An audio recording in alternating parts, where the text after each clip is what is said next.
अस्सलाम वालेकुम dear students, welcome back. हम लोग पढ़ रहे थे पॉलिनेशन। हमने पॉलिनेशन की 2 टाइप्स पढ़ ली थी लास्ट लेक्चर में। आज हमने पढ़ना है कि इंसेक्ट पॉलिनेटेड फ्लावर्स और विंड पॉलिनेटेड फ्लावर्स में क्या फ़र्क होता है। ये दोनों हमारे पास जो मैकेनिज़म्स हैं ये हैं असल में क्रॉस पॉलिनेशन के, कि एक फ्लावर से दूसरे फ्लावर में पोलन ग्रेन्स कैसे ट्रांसफ़र होंगे। या तो उसे इंसेक्ट आकर पॉलिनेट करेगा, पोलन ग्रेन्स को स्टिग्मा तक पहुंचाएगा, या तो विंड हवा के ज़रिए वो क्या हो जाएंगे, पॉलिनेट हो जाएंगे। अब इंसेक्ट पॉलिनेटेड फ्लावर्स की कुछ कैरेक्टरिस्टिक्स होती हैं। सबसे पहली जो कैरेक्टरिस्टिक है, अब इंसेक्ट है मीन्स किसी इंसेक्ट ने उसको देखना है दूर से। फॉर एग्जांपल बटरफ्लाई कह लो या शहद की मक्खी कह लो, दूर से उसे देखना है। तो दूर से देखने के लिए वो फ्लावर इतना बड़ा होना चाहिए कि हम उसे दूर से देख सकें। तो सबसे पहला क्या होना चाहिए, लार्ज इन साइज़।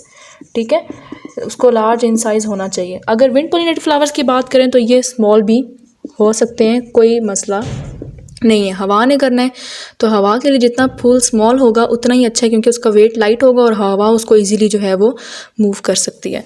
सेकंड जो है वो इसकी क्या कैरेक्टरिस्टिक है, इंसेक्ट ने देखना है तो इसलिए उस फ्लावर के जो पेटल्स हैं, ठीक है, उसके पेटल्स को ब्राइट इन कलर होना चाहिए, मींस शौक कलर्स का होना चाहिए, ताकि उसको इंसेक्ट जो है वो इजीली देख सके। अगर हम विंड पॉलिनेटेड फ्लावर्स की बात करें तो ज़रूरी नहीं है कि यहाँ पर पेटल्स जो हैं वो किसी ब्राइट कलर की हों, जैसे येलो है, ऑरेंज है, रेड है। यहाँ पर पेटल्स किसी भी कलर की हो सकती हैं, तो इसमें जो है वो कोई भी मसला नहीं है। ठीक है, उसके बाद थर्ड अगर हम लोग देखें तो यहाँ पर इंसेक्ट को अट्रैक्ट करने के लिए हमें ज़ाहिर है कोई चीज़ देनी पड़ती है। जैसे बच्चों को बुलाने के लिए लॉलीपॉप देना पड़ता है या चॉकलेट या जेली। तो सिमिलरली इंसेक्ट्स को बुलाने के लिए यहाँ पर जो फ्लावर्स हैं वो एक मीठा जूस सीक्रेट करते हैं। That sweet juice in flower to attract bees, sweet juice in flowers to attract bees is called, उसको क्या बोलते हैं, नेक्टर। तो ऐसे फ्लावर्स में नेक्टर होना ज़रूरी है ताकि इंसेक्ट्स उसके पास आएँ उस नेक्टर को लेने के लिए। लेकिन विंड पॉलिनेटेड फ्लावर्स की बात करें तो नेक्टर इनके अंदर प्रोड्यूस नहीं होता। उसके बाद अगर फ्लावर की अरेंजमेंट देखें तो फ्लावर जो है वो ज़्यादातर ऐसे बड़ा और सामने होता है, जैसे आपको फिगर में नज़र आ रहा होगा, बड़ा होता है और सामने होता है। मींस कि उसकी जो फेस कर रहा होता है वो फेस कर रहा होता है अपवर्ड, ताकि इंसेक्ट को नज़र आ सके। लेकिन अगर हम लोग जो है वो विंड पॉलिनेटेड फ्लावर्स की बात करें तो ये असल में हैंग कर रहे होते हैं नीचे की तरफ, ठीक है, ताकि विंड जो है वो इजीली उनको शेक करे और उनके पोलन ग्रेन्स उड़ के जो है वो स्टिग्मा तक चले जाएं। उसके बाद अगर हम इनके स्टेमन्स की बात करें, स्टेमन और स्टिग्मा, स्टेमन जो है वो याद रखना है मेल रिप्रोडक्टिव पार्ट है और स्टिग्मा जो है वो फीमेल रिप्रोडक्टिव पार्ट है। तो अगर हम स्टेमन और स्टिग्मा की बात करें तो इनके स्टेमन और स्टिग्मा एक रिंग की फॉर्म में अरेंज होते हैं। लेकिन अगर हम लोग विंड पॉलिनेटेड फ्लावर्स की बात करें तो वो अगर स्टेमन और स्टिग्मा बहुत फ्लावर के अंदर जाकर होंगे तो विंड उनको झूलती रहेगी, तो उसमें से निकलेंगे नहीं पोलन ग्रेन। इसीलिए अगर फ़र्ज़ करो ये हमारा फ्लावर है तो उसके स्टेमन और स्टिग्मा जो है वो बाहर होने चाहिए, उसके जो है वो स्टेमन स्टिग्मा फूल से बाहर हैंग कर रहे हैं, hang out of ring of petals. उसके बाद अगर हम थोड़ा सा और इसके डिटेल में जाएं तो अगर हम लोग देखें कि पोलन ग्रेन्स इसके कैसे होंगे, 6 पे हम क्या देख रहे हैं, पोलन ग्रेन। तो पोलन ग्रेन इसमें जो है वो इंसेक्ट ने अट्रैक्ट करना है, तो इसलिए स्मॉल भी हो जाएं तो मसला नहीं है, स्मॉल नंबर में हो जाएं, ठीक है, स्मॉल इन नंबर। और दूसरी बात प्लस क्या होने चाहिए, स्टिकी होने चाहिए, मींस चिपकने वाले होने चाहिए, ताकि इंसेक्ट के पाँव के साथ वो चिपक जाएं और इंसेक्ट उनको लेकर जा सके। लेकिन विंड की बात करें तो विंड में पोलन ग्रेन्स इधर उधर कहीं पे भी गिर सकते हैं, तो इसीलिए ऐसे फ्लावर्स के अंदर जो पोलन ग्रेन है वो ज़्यादा नंबर में प्रोड्यूस होने चाहिए। और दूसरी बात क्या है कि स्टिकी ना भी हों तो खैर है, बट उनको हल्का होना चाहिए, लाइट इन वेट होने चाहिए। यहाँ पर हैवी भी हो जाएं तो कोई मसला नहीं होता। लास्ट पॉइंट की बात करें तो इसके अंदर जो स्टिग्मा होता है वो पिन हेड शेप का होता है, जैसे आप लोगों को नज़र आ रही होगी, ठीक है, और उसके अंदर कोई ब्रांचेस वगैरह जो है वो प्रेजेंट नहीं होती हैं।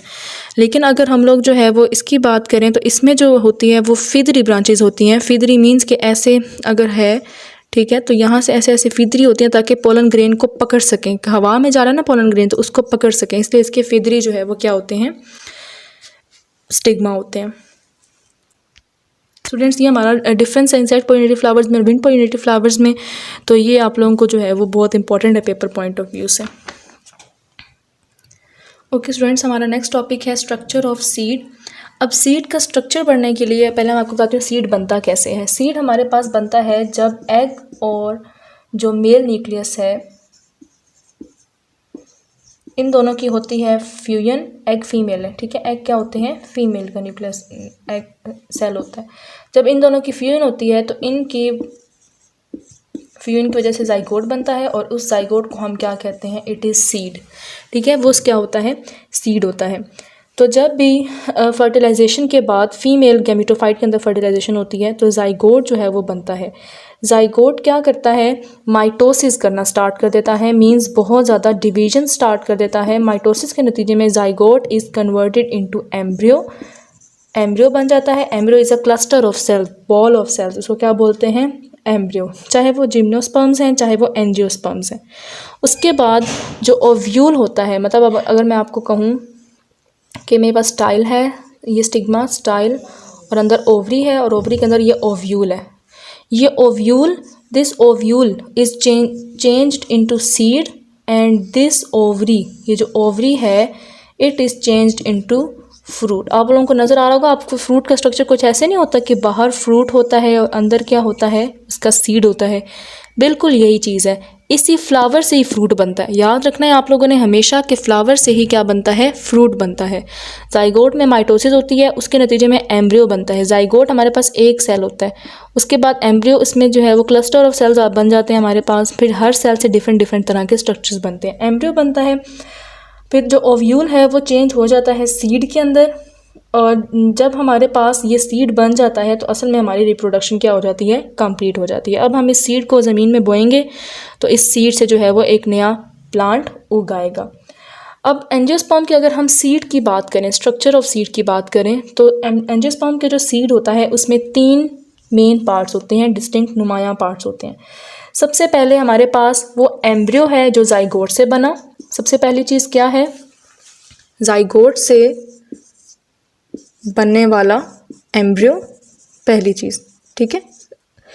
दूसरी हमारे पास चीज़ क्या है इसके अंदर दूसरी चीज़ हमारे पास है, इसके अलावा पाया जाता है, मैंने आप लोगों को पिछले लेक्चर में बताया था, एंडोस्पर्म टिश्यू। याद रखना है, एंडोस्पर्म टिश्यू, जो कि असल में इस एम्ब्रियो के लिए न्यूट्रिशन का काम कर रहा होता है, इसको न्यूट्रिशन प्रोवाइड कर रहा होता है। उसके बाद, और ये बनता है एंडोस्पर्म न्यूक्लियस से। और जो थर्ड हमारे पास है वो है सीड कोट, मतलब सीड के ऊपर जो एक कवरिंग होती है, उस कवरिंग को, ये जो ओव्यूल की वॉल है ये सीड कोट है। असल में ये अंदर सीड है और ये क्या है, सीड का कोट है जो उसको कवर कर रहा है। इस ओव्यूल की वॉल को हम क्या कहते हैं, सीड कोट क्या है, वॉल ऑफ ओव्यूल। ये जो ओव्यूल था, ये ओव्यूल था, ये ओवरी थी, ये स्टाइल, ये stigma. Ovule, ovary, style, stigma. तो जो ओव्यूल था उसकी जो वॉल है इसको सीड का कोट कहा जाता है, वॉल ऑफ ओव्यूल को सीड का कोट कहा जाता है, और इसको हम इंटैगुमेंट भी कहते हैं। Integument means outer covering, integument means outer covering. हम एक एक करके जो है वो तीनों को पढ़ लेते हैं। सबसे पहले अगर हम लोग सीड कोट से स्टार्ट करें, क्योंकि सबसे, अगर हम सीड को देखें तो हमें सबसे बाहर नज़र क्या आ रहा होता है, सीड का कोट नज़र आ रहा होता है, आउटर मोस्ट जो हमारे पास होता है। सबसे पहले starting up from seed coat. Okay students, अगर हम लोग सीड कोट का देख लें कि इसका इंट्रोडक्शन देख लें कि ये होता क्या है, तो सीड कोट मैंने आप लोगों को पहले ही बताया है कि ये किससे बनता है, it is a wall of ovule. Ovule की वॉल होती है, ठीक है। और ये सीड कोट को हम टेस्टा भी कहते हैं, सीड कोट को टेस्टा भी कहा जाता है। It is wall of ovule, और ये बनती किससे है, इंटैगुमेंट से बनती है। Integument means outer covering of ovule, integument means wall of ovule, outer covering of ovule, उससे क्या बनता है, सीड का कोट। अब सीड कोट की टाइप्स होती हैं, कई सीड कोट्स जो हैं वो बिल्कुल पेपर थिन होते हैं, मतलब कागज़ की तरह पतले होते हैं। जैसे कि आप पीनट को देख लो, आप इजीली उसको ब्रेक कर सकते हो, कितनी पतली सी होती है। आप हाथ से उसको ऐसे भी कर सकते हो, मतलब पिचक भी सकते हो। और कई जो हैं वो बहुत ज़्यादा हार्ड और थिक होते हैं, मोटे और सख्त बहुत ज़्यादा। जैसे कि कोकोनट का देख लो सीड कोट, कितना ज़्यादा सख्त है। उसके बाद जो है वो ये होगी, अब इसका फंक्शन क्या है, सीड कोट का फंक्शन क्या है, कि ये इसका काम क्या है। सीड के अंदर। तो सीड कोट का काम यही है कि ये जो है वो इसके मेन जो दो काम है, एक तो ये हमारा जो सीड कोट के अंदर सीड है मींस जो एम्ब्रियो है प्लांट का न्यू बेबी, उसको ये क्या करता है, एम्ब्रियो को प्रोटेक्ट करता है किसी भी इंजरी से, प्रोटेक्ट फ्रॉम इंजरी, कि अगर गिर जाए सीड वगैरह तो अंदर एम्ब्रियो को कोई भी ख़तरनाक कोई भी मुश्किल ना हो।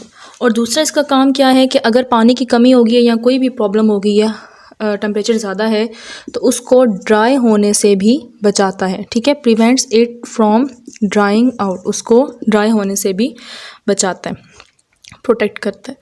उसके बाद जो है वो अगर हम लोग सीड कोट के ऊपर देखें, सीड कोट के ऊपर हमें एक स्कार सा नज़र आ रहा होता है जिसको हम हाइलम कहते हैं। हाइलम एक स्कार होता है, आप लोगों को फिगर में नज़र आ रहा होगा। हाइलम एक स्कार होता है, स्कार मींस निशान, स्कार का मतलब क्या होता है, एक निशान सा होता है हाइलम सीड कोट के ऊपर। यहाँ पर यही वो हमारे पास जगह है, मैं थोड़ा सा अगर इसको यहाँ पर बना कर दिखाऊँ तो हाइलम के बारे में अगर हम लोग पढ़ें तो हाइलम ही जो है वो हमारे पास पॉइंट है, हमारे पास स्कार है, निशान है। अगर हम बात करें ये स्टिग्मा है, ये स्टाइल है और ये ओवरी है और उसके अंदर ओव्यूल है।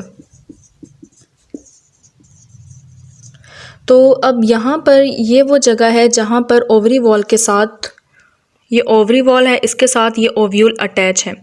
ये ओवरी वॉल है, इसके साथ ये ऊपर से ओव्यूल क्या है, अटैच है। तो इस यहाँ पर जो एक स्कार सा नज़र आता है इसको क्या बोलते हैं, हाइलम।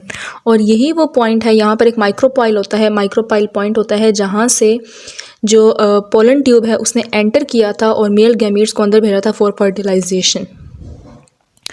तो बाद में जो है वो सीड इसको वाटर के एब्जॉर्प्शन के लिए यूज़ करता है। अब हमारा नेक्स्ट टॉपिक है विच विल बी एम्ब्रियो।